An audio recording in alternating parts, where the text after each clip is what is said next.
राज्यवासी खुशी खबर आंतर्जातिक यात्रा संपर्कित सुविधा को सहज और सुलभ करने दिगरे राज्य सरकार आउ एक गुरुत्वपूर्ण पदक्षेप नहीं। भुवनेश्वर में ग्लोबल वीसा एप्लिकेशन सेंटर प्रतिष्ठा पाई मुख्यमंत्री मोहन चरण माझी सोमवार अनुमोदन प्रदान करिसेंती। ए सेंटर कार्यक्रम होगा पर राज्यवासी को वीसा संपर्कित काम पाई आउ कोलकाता, दिल्ली, मुंबई कि हैदराबाद भली दूर सहर को जावाक पड़िबो नहीं। प्रस्तावित global visa application centre Bhubaneswar Baramunda स्थित बाबा साहेब आंबेडकर बस टर्मिनाल बिल्डिंग रे स्थापित होगा। यही उद्देश्य ओडिशा सरकार प्राय 3000 वर्गफुट जगह जोगाई देबे। राज्य सरकार को यह सहयोग माध्यम वीसा सेवा संस्था शीघ्र कार्यारंभ कर आशा करा जाउछि।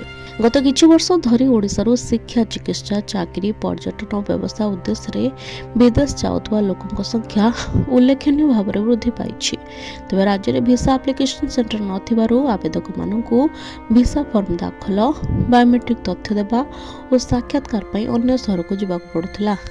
यह फल अधिक समय, धन और असुविधा सहवाक पड़ुथिला। भुवनेश्वर में वीसा सेंटर स्थापन नहीं राज्यवासी विशेषकर छात्र छात्री, पेशाजीवी और युवक मान पक्षर बहुत दिन धरी दाबी हुई आसुला। यह पृष्ठभूमि को दृष्टि रखी मुख्यमंत्री निष्पत्ति नहीं। एक ग्लोबल वीसा एप्लिकेशन सेंटर स्थापन द्वारा भुवनेश्वर अंतर्जातिक सेवा केन्द्र भाव आहरी सुदृढ़ होगा सहित राज्यर आर्थिक और पर्यटन विकास को नूतन गति मिलिबो बोली आशा करा जाउछि।